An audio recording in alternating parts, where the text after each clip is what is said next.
Hoje eu trouxe uma especialista aqui, a Sônia Santos, que ela é especialista em liderança.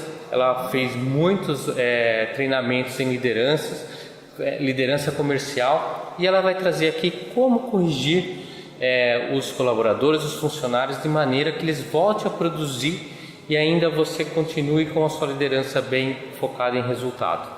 Olá, Sônia, Olá, tudo bem? Tudo bem, Renato? Primeiro quero agradecer esse momento aqui com vocês, espero contribuir um pouquinho, né? Eu sei que todos nós temos muitos desafios como líderes e acredito que a gente tem uma responsabilidade muito grande nesse papel. Então é possível a gente fazer esse papel da melhor forma para que as pessoas possam realmente melhorar seus resultados. Uma primeira dica que eu pensei um pouco para trazer para vocês, e eu vejo que isso é um desafio para as pessoas, não só no ambiente corporativo, mas no final é um desafio nosso como líderes, acaba sendo também lá em casa, como pais, ou como professores, ou como apoiadores de pessoas. Então, o que eu vejo no momento que você vai dar um feedback corretivo, onde você vai corrigir algo, um comportamento ou algo que a pessoa tenha que fazer melhor dentro do seu trabalho, por exemplo, um fechamento de vendas, ou melhorar uma visita, ou melhorar a sua organização de uma agenda. Então, como eu vejo isso, é assim, para você sentar com a pessoa, primeiro você tem que comprar essa ideia para você, de que é importante você melhorar isso na pessoa e que é possível. Senão a gente vem com muitos medos. Vou falar com a pessoa vai achar que eu sou ruim, que eu não sou tão amiga dela, porque a gente tem que manter a sintonia com as pessoas da nossa equipe. Então a primeira ideia é que você sente e tenha bem claro com você o que você precisa que ela melhore, e qual é a situação atual. Você está ligado à visão, né? Você está ligado à visão você tem um propósito dessa melhoria, tem um propósito, né? Não é eu, Sônia, que sou amiga ou que sou uma pessoa boa ou ruim, que vou falar com você porque você é um funcionário ruim ou bom. Sai da parte pessoal e entra na parte do profissional. E quando nós temos informações, quando nós temos realmente os dados, fica muito mais fácil ter essa conversa do feedback corretivo. Então você tem que ter bem claro, por exemplo, se for uma venda que não está boa, o fechamento do mês, ou como foi o mês passado, um comparativo. Olha, em relação ao aumento total da empresa, o seu aumento não foi bacana, e eu vejo que você tem essa condição, porque se você não tivesse, não estaria aqui para ter essa conversa contigo. Então você vai conseguir alinhar resultados nessa conversa, e aí fica claro para a pessoa aquilo que você realmente precisa dela, e a partir disso, traçar juntos onde pode melhorar. Então, esse feedback corretivo tem muito a ver com ações. Então, você até traçar com ela uma ação. Se é um fechamento de venda, o que você faz exatamente no fechamento de venda que não está bacana? Ou onde você acha que precisa melhorar? Normalmente, as pessoas sabem o que pega. Então, você não precisa apontar dedo, como a gente fala, né? Você não faz bem o fechamento, ou você não faz bem uma abordagem. E quando a gente aponta dedo, nós não gostamos, o ser humano não gosta muito.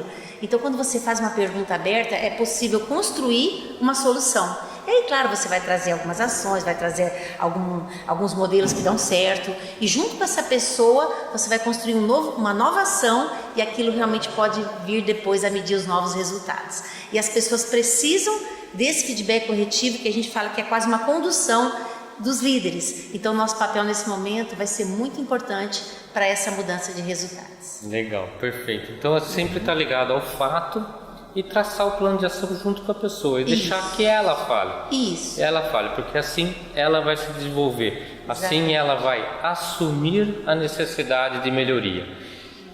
Agora, Sônia, eu tenho outra pergunta que eu acho que faz toda a diferença, né? Cada um tem o seu talento, né? O talento, ele é individual, e a expressão desse talento é mostrado por comportamentos, por emoções que a gente consegue observar. O que significa isso? Cada pessoa tem o seu jeitinho, cada pessoa tem o seu jeito de falar. Tem pessoa que você pode chegar e falar brutalmente, falar ligado ao fato, falar brutalmente, não precisa encher de dedo. E se você não fizer isso, ele não vai performar. E tem pessoa que você precisa ter mais cautela, você precisa desenhar toda uma situação para corrigi-la, trazer mais fatos, mais argumentação, senão ela também não vai aceitar a sua correção. Então, qual que é a importância de você como líder estar sempre próximo da sua equipe a ponto de perceber qual que é o perfil de cada um no momento desse de busca de resultado? Bacana, a tua pergunta ela tem tudo a ver com a pergunta anterior.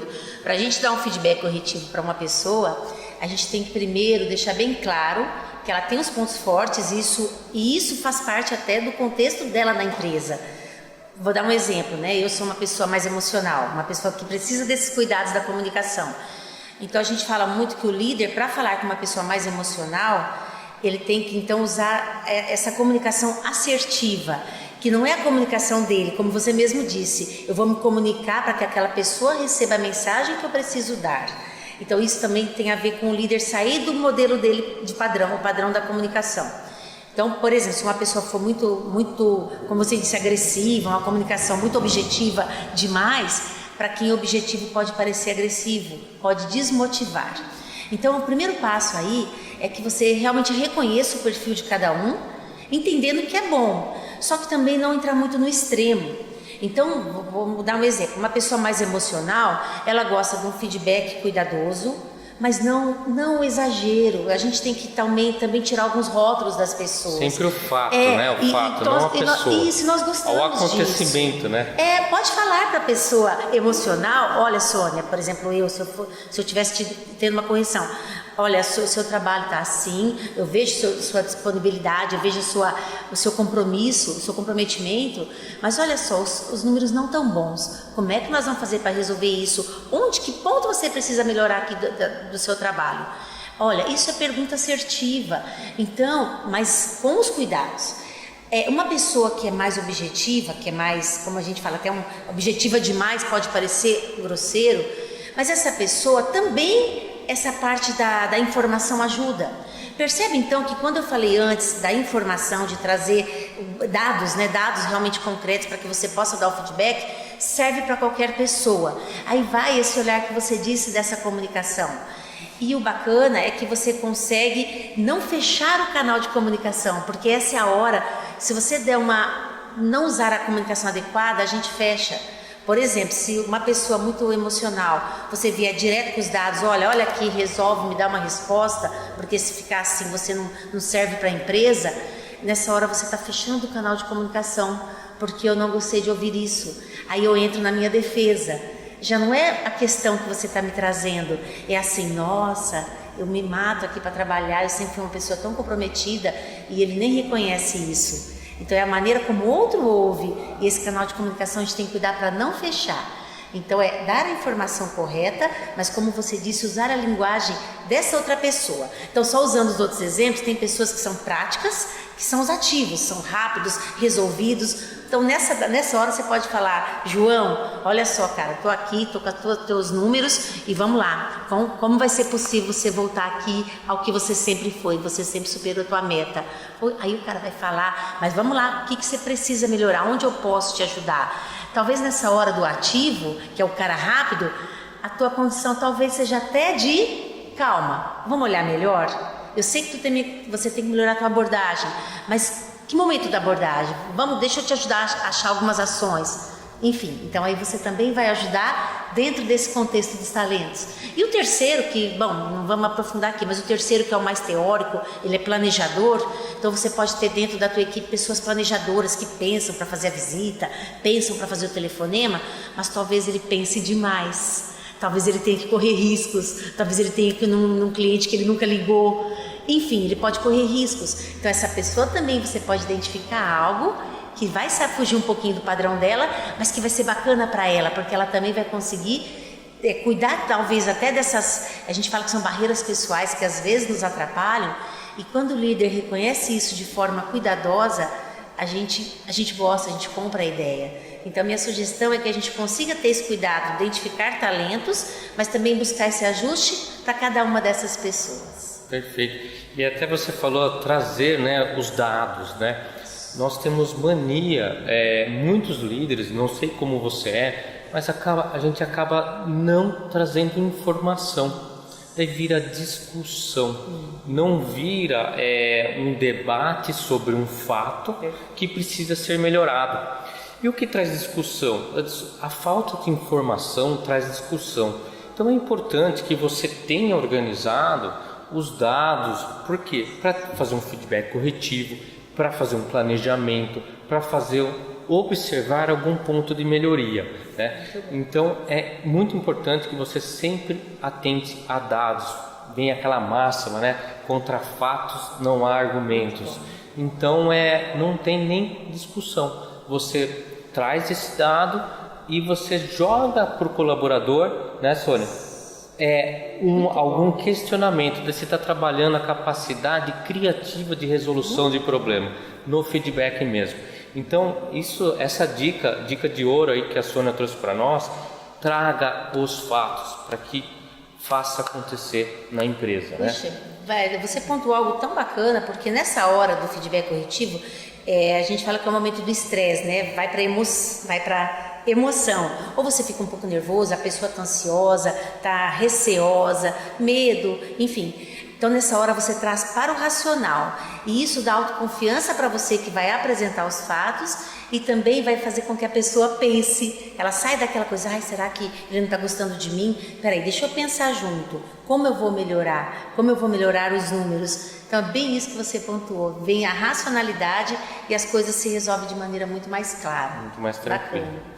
Mas eu gostaria de perguntar para a Sônia, assim, se você fosse dar uma dica de ouro, qual que é o verdadeiro papel do líder? Se você fosse dar uma dica, o que assim sem gastar dinheiro, né? Sim. Você é líder, assim, que sirva como gatilho, assim, uma dica simples. Qual que é o verdadeiro papel da liderança? Você me perguntando agora, me veio algo que eu penso que pode ser valioso para todos nós. Nós temos uma tendência a sermos líderes em dois papéis.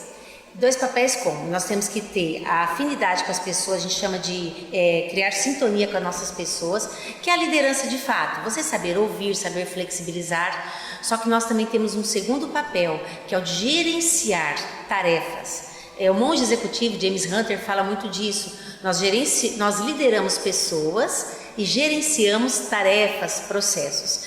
Então, olha só como nós temos que cuidar dos dois papéis. E normalmente nós puxamos para um que tem a ver com o nosso padrão. Os mais emocionais, os mais cuidadosos, dão valor no relacionamento com a sua equipe ou com o filho, mas esquece do gerenciamento. Gerenciamento é falar, olha, isso hoje não vai ser possível.